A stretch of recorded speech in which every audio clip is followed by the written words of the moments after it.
Hello friends, welcome to the success Kendra. दोस्तों, आज की इस वीडियो में हम भारत के राष्ट्रपति से जुड़े सभी इंपॉर्टेंट पॉइंट्स को कवर करेंगे। फ्रेंड्स, इस वीडियो में हम जानेंगे कि भारत के राष्ट्रपति का निर्वाचन कैसे होता है और राष्ट्रपति को हटाने का प्रावधान क्या है। मैंने इस वीडियो में अपनी तरफ से पूरी कोशिश की है आपको समझाने की। फ्रेंड्स, यह जो टॉपिक है काफी इंपॉर्टेंट है आपके आगामी सभी एग्जाम्स के लिए और इस टॉपिक से 1 से 2 प्रश्न सभी एग्जाम्स में पूछे जाते हैं। तो आप इस वीडियो को कंप्लीट देखिएगा और वीडियो के लास्ट में एक इम्पॉर्टेंट क्वेश्चन आंसर टेस्ट भी लगाया गया है जो आपके एग्जाम के लिए काफी इंपॉर्टेंट है और उसमें प्रीवियस ईयर के प्रश्नों को शामिल किया गया है। फ्रेंड्स, अगर आप चैनल पर नए हैं तो चैनल को सब्सक्राइब कर लीजिए और साथ ही साथ आप बेल आइकन को भी जरूर प्रेस कर लीजिए ताकि जब भी वीडियो अपलोड किया जाए उसका नोटिफिकेशन आपको सबसे पहले मिल जाए। तो चलिए फ्रेंड्स, आज का सेशन स्टार्ट करते हैं। फ्रेंड्स, सबसे पहले हम बात करते हैं भारतीय संसद के बारे में। तो ध्यान दीजिएगा, भारत की संसद राष्ट्रपति, राज्यसभा तथा लोकसभा से मिलकर बनती है।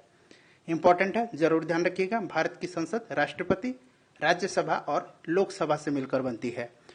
उसके बाद इंपॉर्टेंट पॉइंट से सबको ध्यान रखते चलना आपको। राज्यसभा को उच्च सदन कहा जाता है और लोकसभा को निम्न सदन कहा जाता है। इंपॉर्टेंट है, जरूर ध्यान रखिएगा। अनुच्छेद 79 में यानी अनुच्छेद 79 में भारतीय संसद की व्यवस्था है, प्रावधान है। अनुच्छेद 80 में राज्यसभा का प्रावधान है और अनुच्छेद 81 में लोकसभा का प्रावधान है। तो देखिए, 79, 80 और 81 ये कंटिन्यूअस है, आपको इसी क्रम में याद रखना है। देखिए, राज्यसभा को उच्च सदन कहा जाता है और लोकसभा को निम्न सदन। तो आप याद रखिएगा, सबसे पहले संसद 79, उसके बाद उच्च सदन 80 और निम्न सदन 81। ठीक है फ्रेंड्स, उम्मीद करता हूं कि आपको यह याद हो गया होगा। उसके बाद एक इंपॉर्टेंट पॉइंट है, जरूर ध्यान रखिएगा कि राज्यसभा को काउंसिल ऑफ स्टेट्स कहा जाता है और लोकसभा को हाउस ऑफ द पीपुल कहा जाता है। इंपॉर्टेंट है, यह भी प्रश्न पूछा गया है।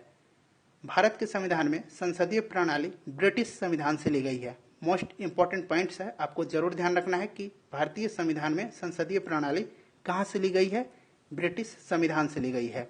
अब बात कर लेते हैं पार्लियामेंट के आकृति के बारे में, यानी जो संसद भवन है उसकी आकृति के बारे में। तो आकृति इसकी वृत्ताकार है। इसका डिजाइन सर एडविन लुटियंस और सर हेबर्ट ब्रेकर ने किया था। यह आप जरूर याद रखिएगा। आगे बात करते हैं, अनुच्छेद 52 में कहा गया है कि भारत का एक राष्ट्रपति होगा। याद रखिएगा, अनुच्छेद 52 में कहा गया है कि भारत का एक राष्ट्रपति होगा। अब देखिए, मैं आपको याद करा देता हूं। आपको ये याद रखना है अनुच्छेद 52, जिसमें कहा गया है कि भारत का एक राष्ट्रपति होगा। उसके बाद देखिए, अगर राष्ट्रपति होगा तो उसकी कुछ शक्ति होगी, उसके पास कुछ कार्य होंगे। समझ रहे हैं ना आप? तो आप इसी क्रम में याद रखिए कि अनुच्छेद 53 में कहा गया है कि राष्ट्रपति के कार्य एवं शक्ति। ठीक है, अब देखिए, अब राष्ट्रपति के कार्य और शक्ति हो गया। उसके बाद राष्ट्रपति अगर बनना है तो उसके लिए निर्वाचन भी होना चाहिए। तो ये कहा गया अनुच्छेद 54 में। तो याद रखिएगा, अनुच्छेद 52 में भारत का एक राष्ट्रपति होगा। राष्ट्रपति के कार्य और शक्ति का वर्णन अनुच्छेद 53 में किया गया है और राष्ट्रपति का निर्वाचन अनुच्छेद 54 के तहत कराया जाता है। तो याद रखिएगा। उसके बाद देखिएगा, राष्ट्रपति संघ की कार्यपालिका का प्रमुख होता है। इंपॉर्टेंट पॉइंट है, राष्ट्रपति संघ की कार्यपालिका का प्रमुख होता है। यह प्रश्न पूछा जाता है कि संघ की कार्यपालिका का प्रमुख कौन होता है। तो याद रखिएगा, संघ की कार्यपालिका का प्रमुख राष्ट्रपति होता है। ध्यान दीजिएगा, राष्ट्रपति नाम मात्र की कार्यपालिका है तथा प्रधानमंत्री और उसका मंत्रिपरिषद वास्तविक कार्यपालिका है। उसके बाद जान लीजिए कार्यपालिका क्या होता है। तो राष्ट्रपति, उपराष्ट्रपति, प्रधानमंत्री और मंत्रिपरिषद का जो कॉम्बिनेशन है उसको कार्यपालिका कहा जाता है। राष्ट्रपति देश का संवैधानिक प्रमुख होता है। राष्ट्रपति भारत का प्रथम नागरिक कहलाता है और राष्ट्रपति तीनों सेनाओं, थल सेना, वायुसेना और जल सेना, इसका सर्वोच्च कमांडर होता है, यानी इनका प्रमुख होता है। आगे बात कर लेते हैं राष्ट्रपति की योग्यता के बारे में। काफी इंपॉर्टेंट है, ध्यान रखिएगा राष्ट्रपति की योग्यता के बारे में। अनुच्छेद 58 में राष्ट्रपति की योग्यता बताई गई है। राष्ट्रपति की योग्यता है कि वह भारत का नागरिक होना चाहिए, 35 वर्ष की आयु पूरी कर चुका हो तथा लोकसभा का सदस्य निर्वाचित किए जाने योग्य हो। तो ये इंपॉर्टेंट है, पूछा जाता है कि राष्ट्रपति किस सदन के सदस्य निर्वाचित किए जाने योग्य होना चाहिए। तो याद रखिएगा, लोकसभा का सदस्य निर्वाचित किए जाने योग्य होना चाहिए। चुनाव के समय वह किसी भी लाभ के पद पर नहीं हो, यानी चुनाव के समय वह कोई भी लाभ का पद धारण नहीं करता हो। एक मोस्ट इंपॉर्टेंट पॉइंट है, राष्ट्रपति का मासिक वेतन 5 लाख रुपया है जो कर मुक्त होता है। याद रखिएगा, जो कर मुक्त होता है 5 लाख रुपया वेतन है, मासिक वेतन है भारत के राष्ट्रपति का। आगे बात करते हैं फ्रेंड, नेक्स्ट पॉइंट देखिएगा। उसके बाद हम बात करते हैं कि राष्ट्रपति का निर्वाचन कैसे होता है। ये काफी इंपॉर्टेंट पॉइंट है, इसको आप थोड़ा ध्यान से सुनिएगा। लोकसभा के निर्वाचित सदस्य, राज्यसभा के निर्वाचित सदस्य और राज्य विधानसभा के निर्वाचित सदस्य राष्ट्रपति के निर्वाचन मंडल में भाग लेते हैं। इंपॉर्टेंट है, नवीनतम व्यवस्था के अनुसार जम्मू कश्मीर विधानसभा के निर्वाचित सदस्य, दिल्ली विधानसभा के निर्वाचित सदस्य और पुडुचेरी के विधानसभा के निर्वाचित सदस्य भी राष्ट्रपति के निर्वाचन मंडल में शामिल किए गए हैं। आगे देखिएगा फ्रेंड्स, सब कुछ इंपॉर्टेंट है, सब कुछ आप ध्यान से देखते चलिए। उसके बाद बात करते हैं कि राष्ट्रपति चुनाव की पद्धति क्या है। तो इसका वर्णन अनुच्छेद 55 में किया गया है। जरूर ध्यान रखिएगा, जितने भी अनुच्छेद मैंने यहाँ पे लिखे हैं उनको आप जरूर अपने नोटबुक में नोट कर लीजिए। तो राष्ट्रपति की चुनाव की पद्धति है समानुपातिक प्रतिनिधित्व प्रणाली और एकल संक्रमणीय मत पद्धति। ये होता क्या है, देखिए, लोकसभा का जब चुनाव होता है तो हम किसी एक कैंडिडेट के पक्ष में वोट डालते हैं, ऐसा करते हैं। लेकिन ये जो एकल संक्रमणीय मत प्रणाली है, समानुपातिक प्रतिनिधित्व प्रणाली और एकल संक्रमणीय मत प्रणाली, इसमें जितने भी राष्ट्रपति के कैंडिडेट होते हैं, मान लीजिए 2 कैंडिडेट हैं, मीरा कुमार जी हैं और रामनाथ कोविंद जी हैं, तो हम दोनों को प्रायोरिटी के हिसाब से चुनते हैं। जैसे अगर पहली प्रायोरिटी मीरा कुमार है तो उनको हम 1 नंबर पर रखेंगे और दूसरे प्रायोरिटी पर अगर रामनाथ कोविंद है तो उनको हम दूसरे नंबर पर रखेंगे। और अंत में क्या होता है, देखा जाता है कि फर्स्ट प्रायोरिटी में किसको ज्यादा वोट मिला है। तो इस तरह से इसका चुनाव होता है। तो आप समझ गए होंगे, राष्ट्रपति के निर्वाचन मंडल में 50 सदस्य प्रस्तावक होते हैं और 50 सदस्य अनुमोदक होते हैं। इंपॉर्टेंट है, ध्यान रखिएगा। उसके बाद फ्रेंड, एक ही व्यक्ति जितनी बार चाहे वह राष्ट्रपति के पद पर निर्वाचित हो सकता है। राष्ट्रपति के निर्वाचन से संबंधित विवादों का निपटारा उच्चतम न्यायालय में किया जाता है। भारत के राष्ट्रपति को शपथ सर्वोच्च न्यायालय का मुख्य न्यायाधीश दिलाता है। इंपॉर्टेंट है, प्रश्न पूछा जाता है कि राष्ट्रपति को शपथ कौन दिलाता है, तो याद रखिएगा, सर्वोच्च न्यायालय का मुख्य न्यायाधीश। उसके बाद फ्रेंड बात करते हैं राष्ट्रपति का पद त्याग। अगर राष्ट्रपति अपना पद त्याग करना चाहता है तो उसके लिए क्या प्रावधान है। तो सबसे पहले जान लीजिए कि उपराष्ट्रपति को संबोधित करके वह अपना त्यागपत्र दे सकता है। अगर वो पद त्याग करना चाहे तो उपराष्ट्रपति को संबोधित करके अपना त्यागपत्र दे सकता है, और इसका अनुच्छेद 56 में यह कहा गया है। उसके बाद है राष्ट्रपति पर महाभियोग द्वारा राष्ट्रपति को हटाया जा सकता है, जिसका आधार है संविधान का अतिक्रमण। इंपॉर्टेंट है, ध्यान रखिएगा, यह अनुच्छेद 61 में। उसके बाद हम बात करते हैं राष्ट्रपति पर महाभियोग की क्या प्रक्रिया है। तो सबसे पहले जान लीजिए, राष्ट्रपति पर महाभियोग संसद के किसी भी सदन पर लगाया जा सकता है। संसद के किसी भी सदन पर राष्ट्रपति पर महाभियोग लाया जा सकता है। तो संसद की कौन से सदन है, 2 सदन है, लोकसभा और राज्यसभा। मान लीजिए कि ये महाभियोग की जो प्रक्रिया है वह लोकसभा से शुरू हो रही है, ठीक है। तो सबसे पहले इसके लिए आवश्यक है कि राष्ट्रपति को 14 दिन पहले लिखित सूचना दी जाए, जिस पर उस सदन के 1/4 सदस्यों के हस्ताक्षर हो। उसके बाद फ्रेंड 14 दिन के बाद क्या होता है कि महाभियोग का प्रस्ताव पेश होता है और 2/3 सदस्यों द्वारा पारित कर देने के बाद प्रस्ताव दूसरे सदन में चला जाता है। अब ये लोकसभा से कहाँ जाता है, राज्यसभा में जाता है। राज्यसभा में जब जाता है तो राज्यसभा राष्ट्रपति पर लगाए गए आरोपों की जांच करता है, ठीक है। और ऐसी जांच में राष्ट्रपति के ऊपर लगाए गए आरोपों को सिद्ध करने वाला प्रस्ताव अगर 2/3 बहुमत से पारित हो जाता है, तब राष्ट्रपति पर महाभियोग की प्रक्रिया पूरी समझी जाती है और उसी तिथि से राष्ट्रपति का पदत्याग हो जाता है। उसके बाद इंपॉर्टेंट पॉइंट है, राष्ट्रपति की रिक्ति को 6 महीने के अंदर भरना होता है। ध्यान रखिएगा, राष्ट्रपति की रिक्ति को कितने दिनों के अंदर भरना होता है, ये प्रश्न पूछा जाता है। ध्यान रखिएगा, 6 महीने के अंदर भरना होता है।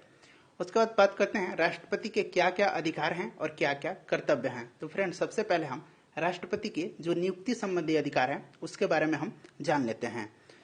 तो सबसे पहले राष्ट्रपति जो है यह भारत का प्रधानमंत्री को नियुक्त करता है, ठीक है। किसको नियुक्त करता है, भारत के प्रधानमंत्री को। फिर प्रधानमंत्री के सलाह पर मंत्रिपरिषद के अन्य सदस्यों की नियुक्ति करता है। सर्वोच्च एवं उच्च न्यायालय के मुख्य न्यायाधीशों की नियुक्ति करता है। राज्य के राज्यपाल की नियुक्ति करता है। नियंत्रक एवं महालेखा परीक्षक की नियुक्ति करता है। भारत के महान्यायवादी की नियुक्ति करता है। भारत के लोकपाल की नियुक्ति करता है। मुख्य चुनाव आयुक्त एवं अन्य चुनाव आयुक्त की भी नियुक्ति राष्ट्रपति के द्वारा की जाती है। उसके बाद फ्रेंड, वित्त आयोग के अध्यक्ष एवं सदस्य, संघ लोक सेवा के आयोग और सदस्य की नियुक्ति, पिछड़ा वर्ग आयोग के सदस्य, अल्पसंख्यक आयोग के सदस्य की नियुक्ति भी राष्ट्रपति के द्वारा की जाती है। अब बात करते हैं राष्ट्रपति की विधायी शक्तियां के बारे में। तो फ्रेंड, हमने अभी पढ़ा है कि राष्ट्रपति संसद का अभिन्न अंग होता है। तो देखिए, संसद के सत्र को आहूत करने, सत्रावसान करने तथा लोकसभा भंग करने की शक्ति ये किसके पास है? भारत के राष्ट्रपति के पास है। राष्ट्रपति संसद के एक सदन में या एक साथ सम्मिलित रूप से दोनों सदनों में अभिभाषण दे सकता है, इसकी शक्ति उसके पास है। इंपॉर्टेंट है, जरूर ध्यान रखिएगा कि संसद के सत्र को आहूत करने, सत्रावसान करने तथा लोकसभा भंग करने का अधिकार किसके पास है? तो ये राष्ट्रपति के पास है। फिर संसद के द्वारा पारित विधेयक राष्ट्रपति के अनुमोदन के बाद ही कानून बनता है। किसी भी विधेयक पर अनुमति न देने या निर्णय न लेने की सीमा का अभाव होने के कारण राष्ट्रपति जेबी वीटो पावर का प्रयोग कर सकता है। ठीक है, याद रखिएगा, वीटो शक्ति का प्रयोग करते हुए तत्कालिक राष्ट्रपति ज्ञानी जैल सिंह ने 1986 ईस्वी में संसद द्वारा पारित भारतीय डाक संशोधन विधेयक पर कोई निर्णय नहीं लिया था। तो इंपॉर्टेंट है, आप ध्यान रखिएगा, वीटो शक्ति का प्रयोग ज्ञानी जैल सिंह ने किया था 1986 में भारतीय डाक संशोधन विधेयक पर। संसद में कुछ विधेयक को पेश करने के लिए राष्ट्रपति की पूर्व सहमति आवश्यक होती है। ये कौन कौन से विधेयक हैं? तो ध्यान दीजिएगा, नए राज्यों का निर्माण और वर्तमान राज्यों के क्षेत्रों, सीमाओं या नामों में परिवर्तन संबंधी विधेयक। उसके बाद धन विधेयक है, जिसके पेश करने से पहले राष्ट्रपति की सहमति आवश्यक है। और ध्यान रखिएगा, धन विधेयक का चर्चा कहाँ है? अनुच्छेद 110 में है। उसके बाद संचित निधि से व्यय करने वाले विधेयक पर, और इसका चर्चा अनुच्छेद 117(3) में किया गया है। इंपॉर्टेंट है, आप सबको ध्यान रखिएगा। फ्रेंड्स, मैं उम्मीद कर रहा हूँ कि वीडियो आपको पसंद आ रही हो। प्लीज, वीडियो बनाने में काफी मेहनत लगता है, आपसे निवेदन है कि आप वीडियो को लाइक कर दीजिए और शेयर जरूर कीजिएगा। संसद के सदस्यों का मनोनयन का अधिकार, ठीक है, तो संसद के सदस्यों के मनोनयन का अधिकार, ध्यान दीजिएगा, आंग्ल भारतीय समुदाय के 2 व्यक्तियों को लोकसभा में मनोनयन करता है राष्ट्रपति अनुच्छेद 331 के तहत। जब राष्ट्रपति को यह लगेगी कि लोकसभा में आंग्ल भारतीय समुदाय के 2 व्यक्ति हैं उनका समुचित प्रतिनिधित्व नहीं है, तब वह उस समुदाय के 2 व्यक्तियों को लोकसभा के सदस्य के रूप में नामित कर सकता है अनुच्छेद 331 के तहत। इसी प्रकार वह कला, साहित्य, पत्रकारिता, विज्ञान तथा सामाजिक कार्यों में पर्याप्त अनुभव एवं दक्षता रखने वाले 12 व्यक्तियों को, ध्यान रखिएगा, 12 व्यक्तियों को राज्यसभा में नामजद कर सकता है अनुच्छेद 79 के तहत, 79 के तहत। उसके बाद ध्यान दीजिएगा, अध्यादेश जारी करने की शक्ति। संसद के स्थगन के समय अनुच्छेद 123 के तहत अध्यादेश जारी कर सकता है, जिसका प्रभाव संसद के अधिनियम के समान होता है और इसका प्रभाव संसद सत्र शुरू होने के 6 सप्ताह तक रहता है। परंतु राष्ट्रपति राज्य सूची के विषय पर अध्यादेश जारी नहीं कर सकता है। जब दोनों सदन सत्र में होते हैं तब राष्ट्रपति को यह शक्ति नहीं होती है। इंपॉर्टेंट है, ध्यान रखिएगा। उसके बाद है क्षमादान की शक्ति। संविधान के अनुच्छेद 72 के अंतर्गत राष्ट्रपति को किसी अपराध के लिए दोषी ठहराए गए किसी व्यक्ति के दंड को क्षमा करने, उसका प्रतिवलंबन करने, प्रतिहार और लघुकरण करने की शक्ति प्राप्त है। उसके बाद है विदेशों के लिए भारतीय राजदूतों की नियुक्ति, और दूसरे देशों के साथ कोई भी समझौता या संधि होता है वह राष्ट्रपति के नाम से होता है। ये भी आप ध्यान रखिएगा। अनुच्छेद 143 के अधीन किसी सार्वजनिक महत्व के प्रश्न पर उच्चतम न्यायालय से परामर्श ले सकता है, परंतु यह परामर्श मानने के लिए राष्ट्रपति बाध्य नहीं है। यह भी ध्यान रखिएगा।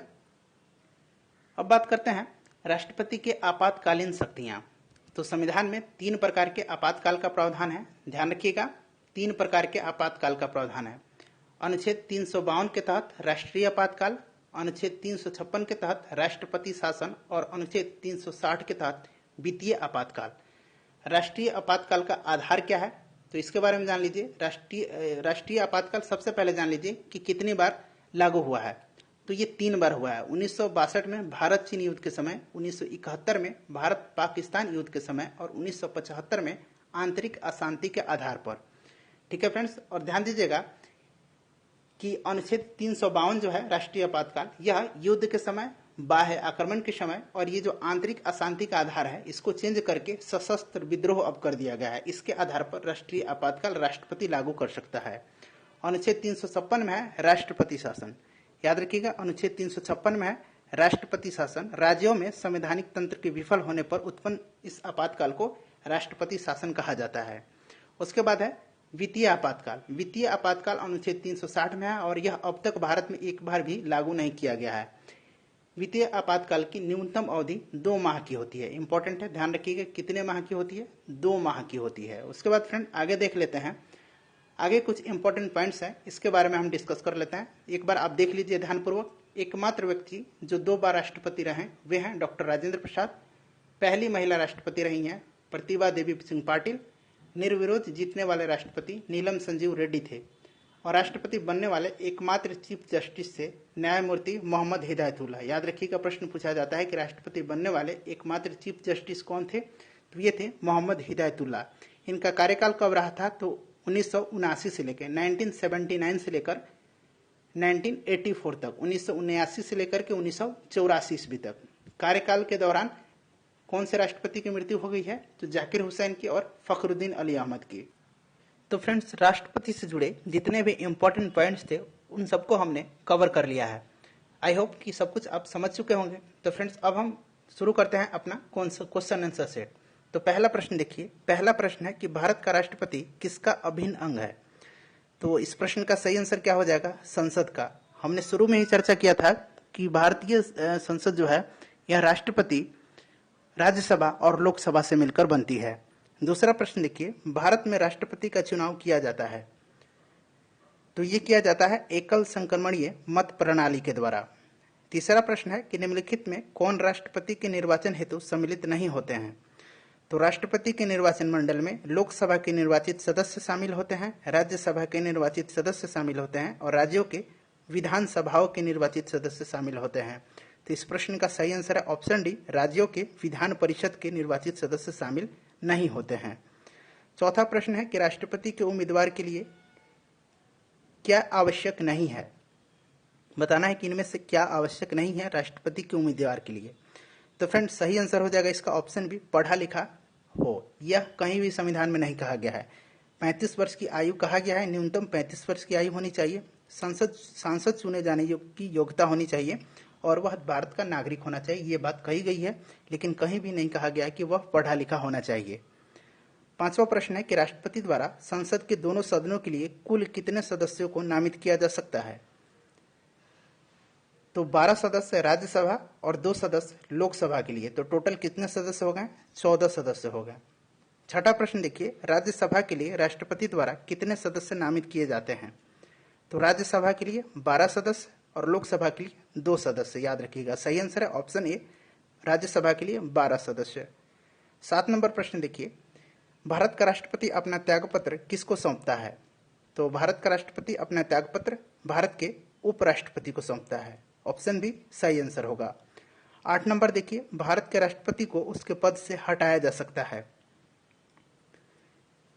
तो ये किसके द्वारा हटाया जा सकता है, भारत के संसद के द्वारा महाभियोग की प्रक्रिया के द्वारा। क्वेश्चन नंबर 9 है कि भारत के राष्ट्रपति को महाभियोग द्वारा हटाने की प्रक्रिया निम्नलिखित में से किस अनुच्छेद में वर्णित है। तो ये है अनुच्छेद 61 में, इंपॉर्टेंट है, ध्यान रखिएगा। नेक्स्ट क्वेश्चन देखिए, क्वेश्चन नंबर 10, भारत के राष्ट्रपति पर महाभियोग चलाने के लिए कम से कम कितने दिन पूर्व की सूचना देना आवश्यक है। तो कम से कम 14 दिन पहले सूचना देना आवश्यक है, तो सही आंसर है ऑप्शन बी 14 दिन। 11 नंबर प्रश्न देखिए, राष्ट्रपति का रिक्त स्थान भर लिया जाना चाहिए। तो अभी हमने चर्चा किया है ये 6 माह में भर लेना चाहिए, तो ऑप्शन डी इसका सही आंसर है। 12 नंबर है, वित्त आयोग की नियुक्ति कौन करता है। तो वित्त आयोग के अध्यक्ष और उसके सदस्यों की नियुक्ति राष्ट्रपति के द्वारा की जाती है, तो सही आंसर है ऑप्शन सी राष्ट्रपति। नेक्स्ट क्वेश्चन देखिएगा, संघ लोक सेवा आयोग के अध्यक्ष की नियुक्ति किसके द्वारा की जाती है। तो संघ लोक सेवा के अध्यक्ष की नियुक्ति भारत के राष्ट्रपति के द्वारा की जाती है। नेक्स्ट क्वेश्चन देखिए, क्वेश्चन नंबर 14, भारतीय संविधान में समस्त कार्यपालिका शक्ति किसमें निहित है। तो समस्त कार्यपालिका शक्ति भारत के राष्ट्रपति में निहित है। 15 नंबर प्रश्न देखिए, निम्नलिखित में से वे कौन थे जिसे भारत के राष्ट्रपति के रूप में निर्विरोध चुना गया। तो ये थे नीलम संजीव रेड्डी, सही आंसर है ऑप्शन बी नीलम संजीव रेड्डी। क्वेश्चन नंबर 16 है, लोकसभा और राज्यसभा की संयुक्त बैठक किसके द्वारा आहूत की जाती है। तो ये की जाती है भारत के राष्ट्रपति के द्वारा। क्वेश्चन नंबर 17 देखिए, राष्ट्रपति संविधान के किस अनुच्छेद के अंतर्गत राष्ट्रीय आपातकाल घोषित कर सकता है? ध्यान से पढ़िएगा, राष्ट्रीय आपातकाल। तो राष्ट्रीय आपातकाल घोषित कर सकता है अनुच्छेद 352 के तहत। याद रखिएगा 352, उसके बाद 356, उसके बाद 360। ठीक है, तो देखिए सबसे पहले राष्ट्रीय आपातकाल, याद रखिएगा 352 में राष्ट्रीय आपातकाल। नेक्स्ट क्वेश्चन देखिए 18 नंबर, राष्ट्रपति के द्वारा अब तक कितनी बार राष्ट्रीय आपातकाल की घोषणा की गई है? तो अब तक कितनी बार की गई है? 3 बार की गई है। कब कब की गई है? तो ध्यान दीजिएगा 1962 में भारत चीन के युद्ध के समय, 1971 में भारत पाकिस्तान युद्ध के समय और 1975 में आंतरिक अव्यवस्था के आधार पर। 29 नंबर देखिए, संवैधानिक प्रणाली असफल होने पर किस अनुच्छेद के तहत राष्ट्रपति शासन लागू होता है? तो संवैधानिक तंत्र जब विफल हो जाता है तो अनुच्छेद 356 के तहत राज्यों में राष्ट्रपति शासन लगाया जाता है। नेक्स्ट क्वेश्चन देखिए, भारत के राष्ट्रपति को हटाने की प्रक्रिया का जो महाभियोग है यह किस देश के संविधान से ली गई है? तो महाभियोग की जो प्रक्रिया है ये संयुक्त राज्य अमेरिका से ली गई है। इंपॉर्टेंट है, ध्यान रखिएगा। 21 नंबर क्वेश्चन देखिए, भारत में कितनी बार राष्ट्रपति वित्तीय आपातकाल घोषित कर चुके हैं? तो देखिए अब तक एक बार भी वित्तीय आपातकाल लागू नहीं किया गया है। राष्ट्रीय आपातकाल 3 बार लागू किया गया है। तो सही आंसर है इसका ऑप्शन डी, कभी नहीं। 22 नंबर है, वित्तीय आपातकाल का उल्लेख किस अनुच्छेद में किया गया है? तो देखिए 352 आपको याद रखना है, उसके बाद 356 और 360। 352 में राष्ट्रीय आपातकाल हो गया, पहले राष्ट्र आता है। 356 में क्या आ जाएगा? राज्यपाल, यानी राज्यों में जब राज्य में जो संवैधानिक जो तंत्र है वो विफल हो जाता है तो राज्यपाल लगाया जाता है। तो पहले केंद्र, फिर राज्य और फिर वित्त, ऐसे याद करिएगा। तो सही आंसर हो जाएगा अनुच्छेद 360। 23 नंबर है, भारतीय संविधान का कौन सा अनुच्छेद राष्ट्रपति के पद के लिए पुनः निर्वाचन की योग्यताएं निर्धारित करता है? तो सही आंसर इसका ऑप्शन डी, अनुच्छेद 57। नेक्स्ट क्वेश्चन देखिएगा, राष्ट्रपति की सेवानिवृत्ति की आयु क्या है? फ्रेंड, इस प्रश्न का आंसर आप कमेंट बॉक्स में देकर बताइएगा। और मुझे उम्मीद है कि आज का जो सेशन था आपको काफी पसंद आया है। तो फ्रेंड्स, अगर आपने अब तक वीडियो को लाइक नहीं किया है तो प्लीज वीडियो को लाइक कीजिए और इसे दोस्तों के साथ शेयर जरूर कीजिए। अपना ख्याल रखिएगा, सुरक्षित रहिएगा। मिलते हैं नेक्स्ट वीडियो में।